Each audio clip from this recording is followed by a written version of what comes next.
Judith, chapter 14. Judith said to them, "Hear me now, my kindred, and take this head and hang it upon the battlement of your wall.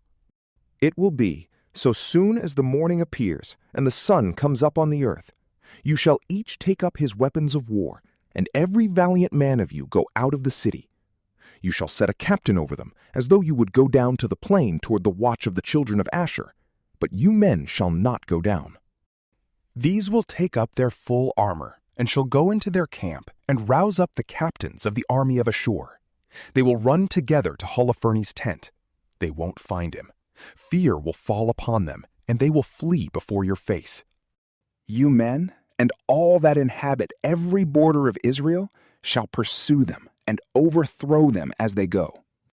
But before you do these things, summon Achior the Ammonite to me, that he may see and know him that despised the house of Israel, and that sent him to us, as it were, to death." And they called Achior out of the house of Ozias. But when he came and saw the head of Holofernes in a man's hand in the assembly of the people, he fell upon his face, and his spirit failed. But when they had recovered him, he fell at Judith's feet, bowed down to her, and said, "Blessed are you in every tent of Judah. In every nation, those who heal your name will be troubled.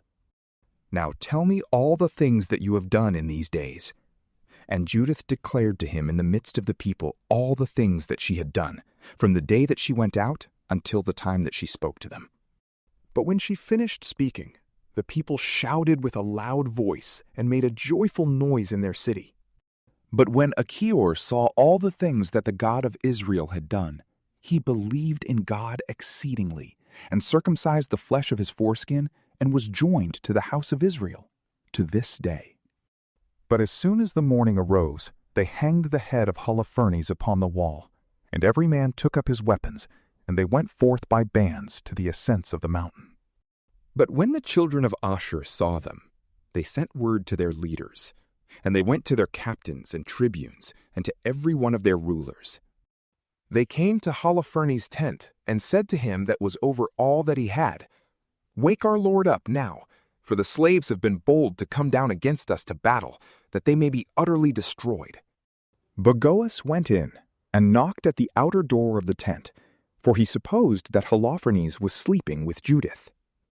But when no one answered, he opened it, went into the bedchamber, and found him cast upon the threshold, dead, and his head had been taken from him. He cried with a loud voice, with weeping, groaning, and shouting, and tore his garments. He entered into the tent where Judith lodged, and he didn't find her. He leaped out to the people and cried aloud, "The slaves have dealt treacherously. One woman of the Hebrews has brought shame upon the house of King Nebuchadnezzar. For behold, Holofernes lies upon the ground, and his head is not on him."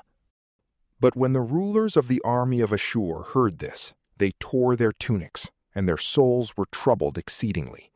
There were cries and an exceedingly great noise in the midst of the camp. From PrayLamp, peace be with you.